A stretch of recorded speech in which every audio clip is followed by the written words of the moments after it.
Amis téléspectateurs, bonjour et merci de nous prendre en marche pour cette édition spéciale d'Abidjan TV, mise sur pied de toute urgence vu l'occasion.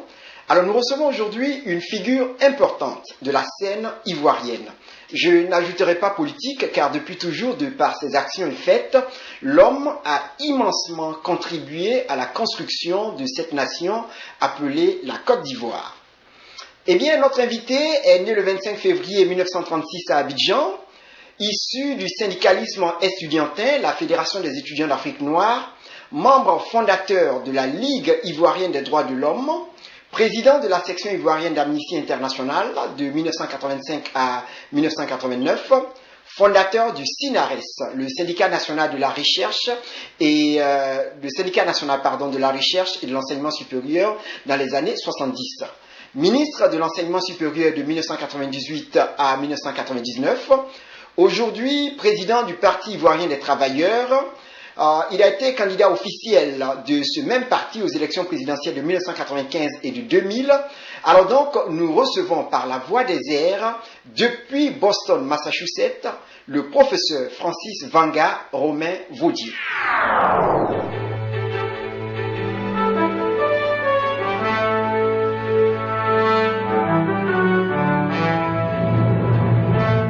Professeur, bonjour.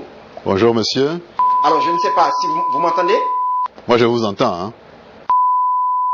Merci pour votre disponibilité et l'opportunité que vous nous accordez, malgré cette entrevue qui ne figurait pas à l'ordre de votre calendrier déjà chargé. Ma première question donc est la suivante. Qu'est-ce qui motive votre bâton de pèlerin et vous conduit aux États-Unis aujourd'hui?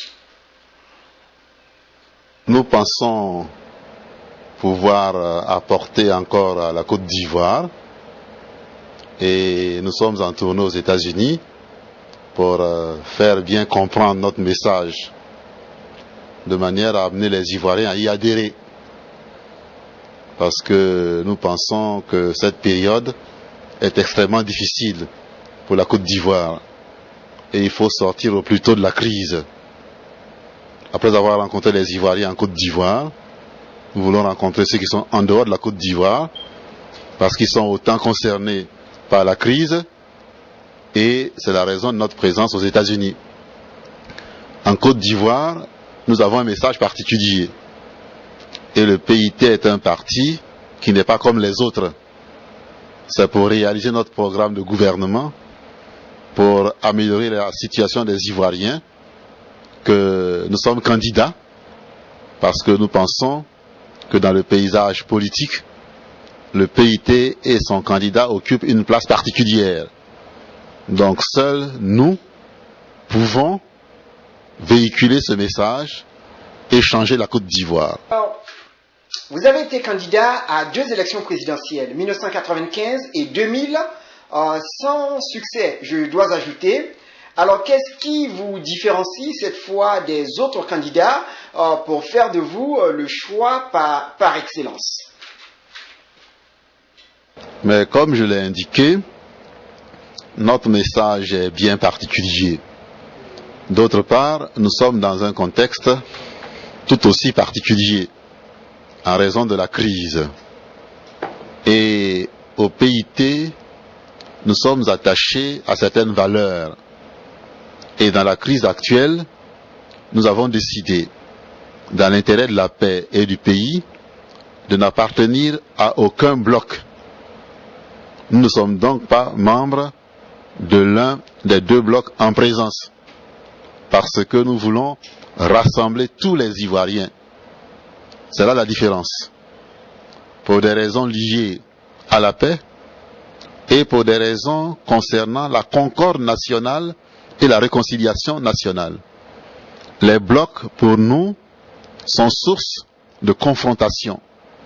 Or, nous voulons que le processus se réalise pacifiquement, non dans l'intérêt d'un bloc ou d'un autre, mais dans l'intérêt de l'ensemble des Ivoiriens et de toute la Côte d'Ivoire.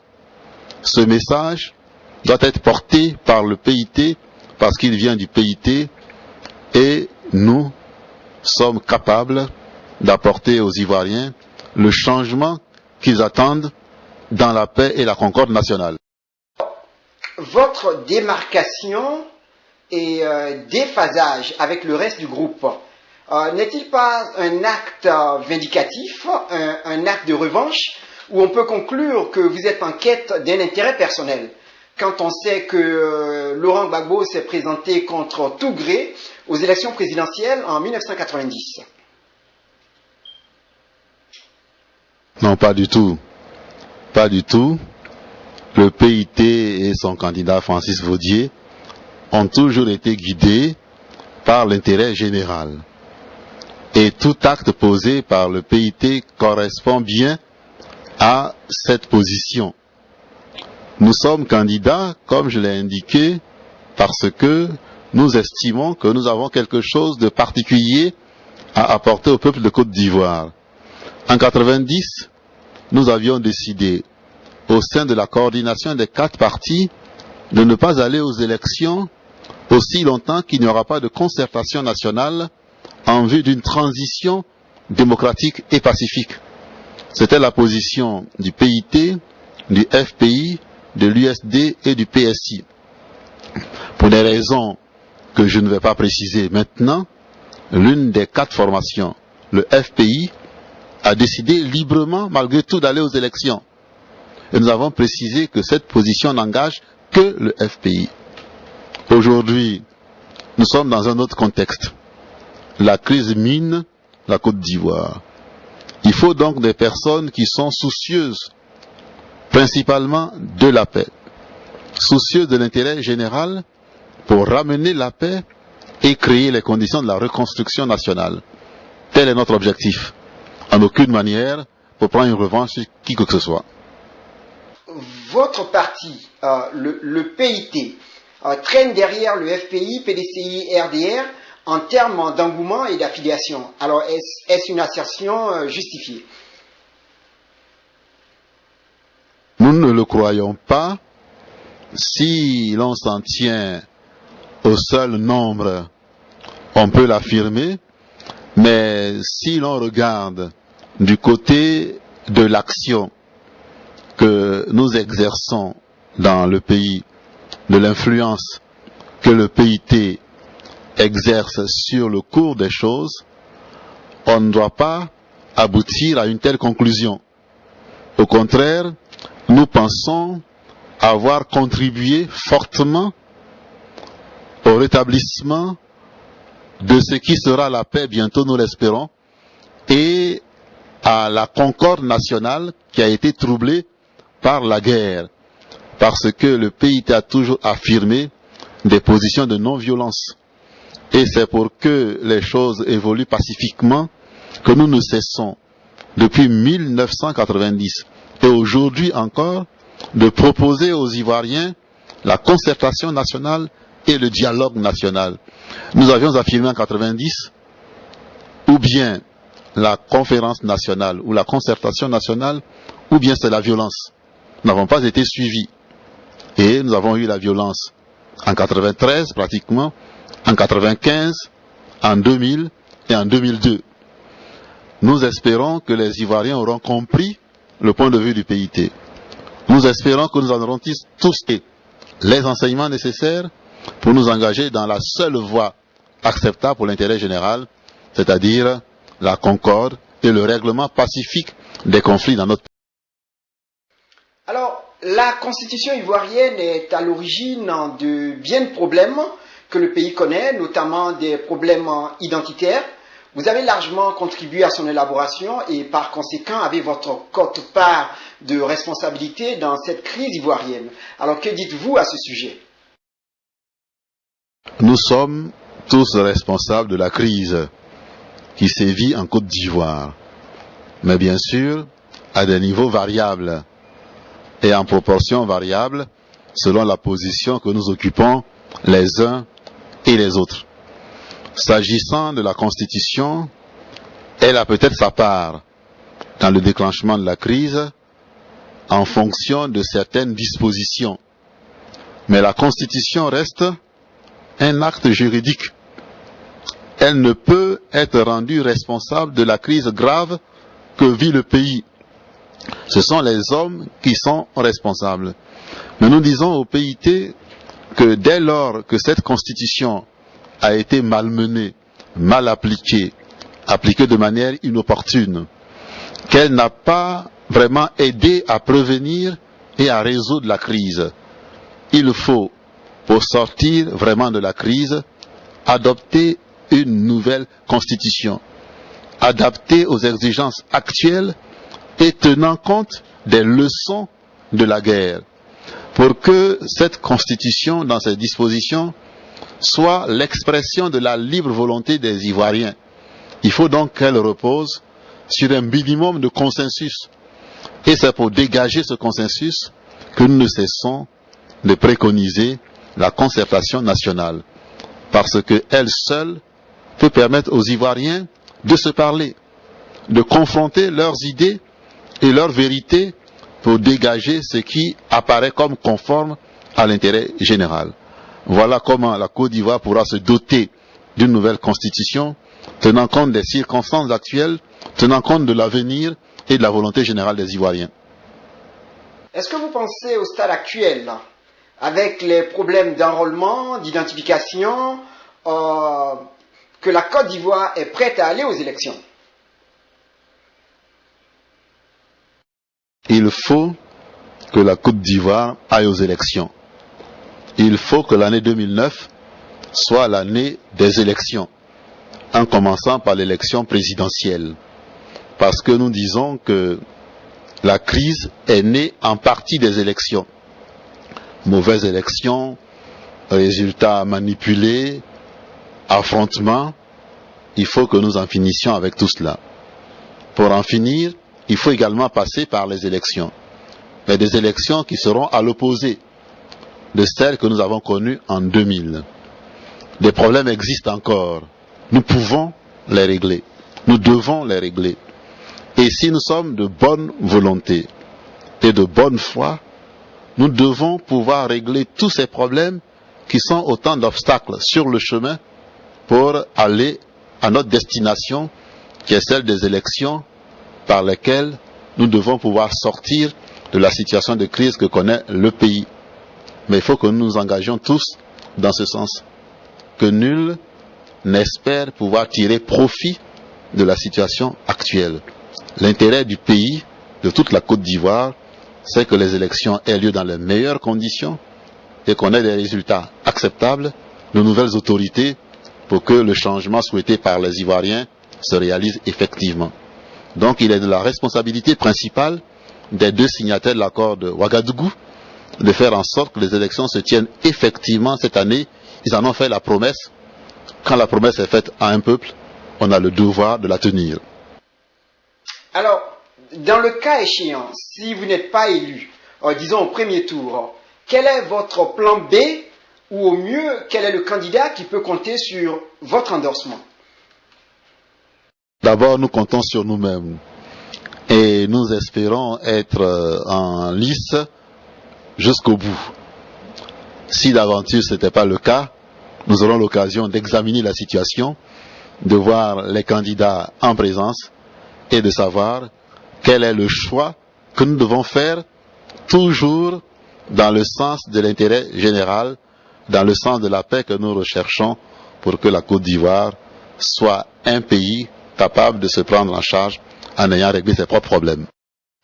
Alors, quelle est votre position par rapport aux récents propos d'Anaki Kobinan, que le gouvernement a qualifié d'insurrectionnels, propos qui lui ont valu d'être arrêté par l'armée ivoirienne? À ce propos.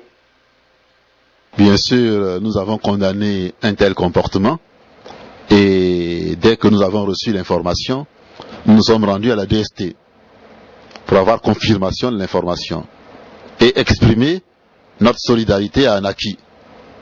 Ces propos ont été jugés, comme vous le savez, par le gouvernement, mais peut-être surtout par l'armée. Or, nous pensons que l'armée n'a rien à voir dans cette affaire. Il faut que dans notre pays, que les organes, que les organisations, que les personnes jouent leur rôle. Que chacun joue son rôle, mais rien que son rôle. C'est de confondre les positions et les fonctions qui conduit au désordre actuel et à la violence que nous observons aujourd'hui. Donc il a été excessif de la part du gouvernement d'avoir interpellé Anaki. Il a exprimé un point de vue qui n'est pas apprécié par le gouvernement, c'est son droit, mais c'était également le droit d'Anaki de dire ce qu'il pense du pays et d'indiquer selon lui la voie que nous devons emprunter pour sortir de la crise que vit la Côte d'Ivoire. Vous ne pensez pas que les forces de défense ont agi de façon unilatérale, sans l'avis du gouvernement? Comment, dans un État sérieux, les forces armées peuvent prendre la décision de faire interpeller un leader politique, de surcroît député de la nation et ancien ministre? Ou bien alors ce gouvernement a démissionné. Mais nous pensons que l'armée ne peut pas intervenir sans le consentement tacite, au moins, du gouvernement. Cette voie irrégulière a été reconnue comme telle par la suite par le ministre de l'Intérieur, qui a indiqué que la voie normale sera bientôt suivie. Nous déplorons une telle situation, parce que lorsque l'armée se mêle de ce qui ne la regarde pas, les risques sont réels pour les libertés et pour les droits des citoyens.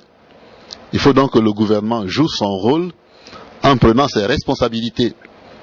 Et si le gouvernement n'était pas d'accord, il aurait dû réagir pour condamner le comportement de l'armée. Or, rien de tel n'est venu du gouvernement. Donc pour nous, la position a été prise par l'armée avec l'accord du gouvernement. Voilà, professeur, j'essaye un peu de faire le tour d'horizon avec vous pour être situé sur pratiquement notre prochain candidat. Je voudrais maintenant que vous nous parliez de la Côte d'Ivoire au PPTE. Alors, est-ce une solution pour la Côte d'Ivoire et quels peuvent être les enjeux, conséquences d'une telle admission, aussi vis-à-vis de son image? Nous en avons un peu plaisanté en disant qu'il en va des États comme des individus. L'ambition, c'est de sortir de la pauvreté. L'ambition, c'est de se lever dans la hiérarchie. Or, avec ce programme, nous revendiquons le droit d'être reconnu pauvre, très pauvre et endetté, ce qui n'a rien de glorieux. Cela dit, ce système devrait permettre à la Côte d'Ivoire de faire des économies concernant le service de la dette. Et les sommes ainsi économisées devraient servir, nous l'espérons, à développer le pays en faisant face aux exigences les plus urgentes. Par exemple, le règlement de la dette intérieure, qui va permettre de relancer la croissance économique. Mais je dois dire qu'on n'est pas encore au bout du processus. Nous sommes au point de décision, on attend le point d'achèvement. Donc il y a encore des contraintes auxquelles doit se soumettre l'État de Côte d'Ivoire. Mais une fois que nous aurons tiré les enseignements de cette situation, nous devons prendre l'engagement désormais de ne nous endetter que dans la stricte mesure nécessaire au développement de notre pays.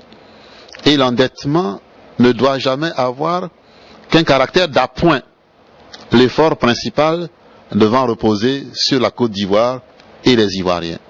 Donc ne pas s'endetter en oubliant la capacité de remboursement de la Côte d'Ivoire. Voilà donc les leçons que nous devons tirer pour savoir que le développement ne sera pas le fait de l'extérieur. Le développement de tout pays est en... Alors, est-ce que vous accordez un quelconque crédit à l'actuel président de la République? Bien sûr, il est un homme, il a ses qualités, il a ses faiblesses et ses défauts. Nous lui reprochons beaucoup de choses, de ne pas avoir une gestion organisée et rigoureuse, de ne pas appliquer les principes autour desquels nous nous sommes rassemblés, nous que nous donnions comme des partis de gauche. Il est au pouvoir aujourd'hui, son devoir est de faire en sorte que le pays soit géré avec rigueur, dans le sens de l'intérêt général, en condamnant tous les actes qui vont dans le sens de la corruption et des détournements. Or, ce n'est pas ce que nous observons. Donc nous l'appelons à plus de rigueur, nous l'appelons à gérer de manière ordonnée et de manière désintéressée le régime, nous l'appelons également à prêter attention à son entourage pour ne pas laisser ceux qui le supportent se détourner du bien public, pour ne pas laisser poser des actes qui sont nuisibles à l'intérêt général. Il faut que la gestion soit au service de l'ensemble et non d'un groupe, d'un clan, d'une ethnie, d'un parti, d'une famille, d'un individu, comme parfois on le constate encore en Côte d'Ivoire. Maintenant, l'affaire Kiffer. Qu'est-ce que vous savez de cette affaire et quelle est votre position? Nous disons que l'enquête doit être conduite objectivement. Les informations recueillies pour faire éclater la lumière sur cette affaire qui défraie la chronique depuis trop longtemps. Des personnes sont soupçonnées, des personnes sont désignées. Il faut découvrir les vrais auteurs. Une fois qu'ils seront connus, les responsabilités établies, il y aura lieu de prendre sans complaisance les sanctions qui s'imposent, de manière que de tels actes ne se reproduisent pas dans notre pays et que nul ne puisse bénéficier d'une impunité quelconque. Chaque être humain, ici chaque Ivoirien, doit assumer les conséquences de son acte. Éminent intellectuel, on vous le reconnaît, mais trop souvent le bagage intellectuel ne garantit pas un poids politique dans la balance. Alors comment est-ce que vous gérez cette mutation, cette transition?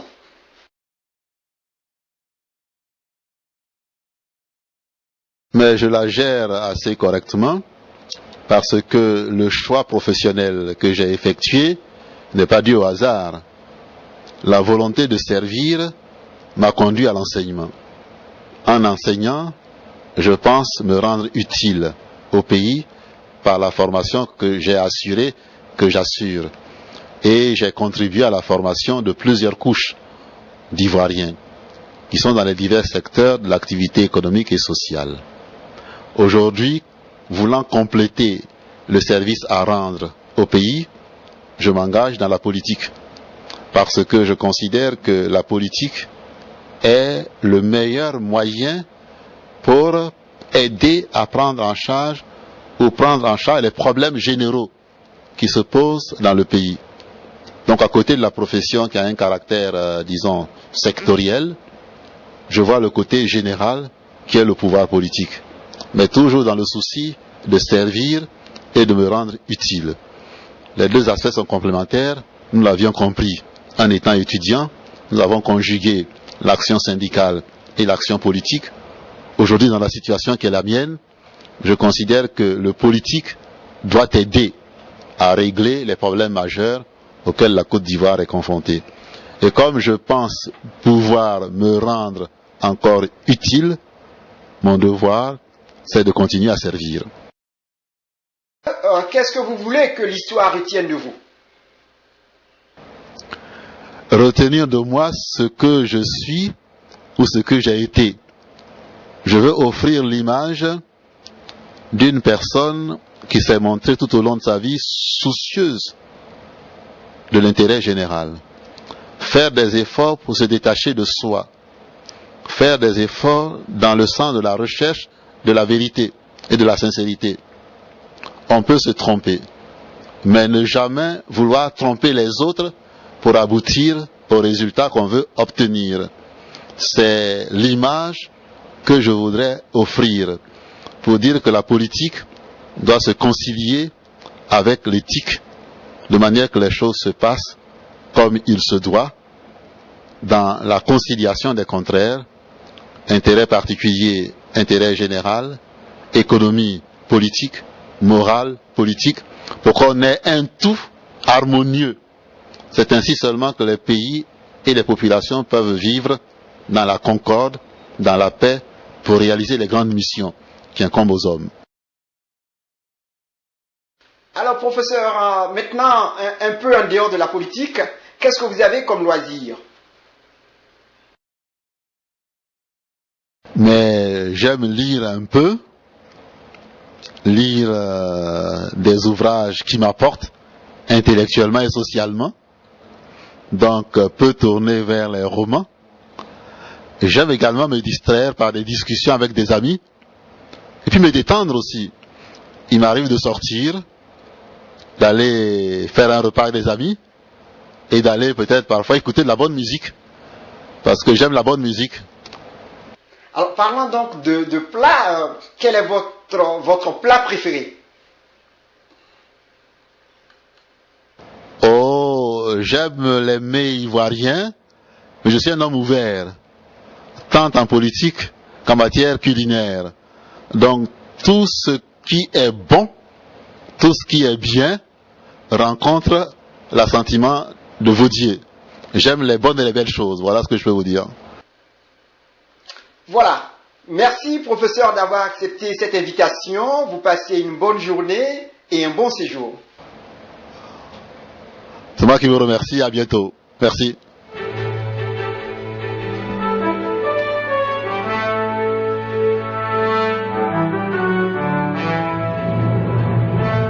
Amis téléspectateurs, merci d'avoir suivi cette édition spéciale d'Abidjan TV. Cette émission a entièrement été techniquement assurée et réalisée par Abraham Denipan. On se retrouve bientôt, très bientôt j'espère, sous d'autres cieux.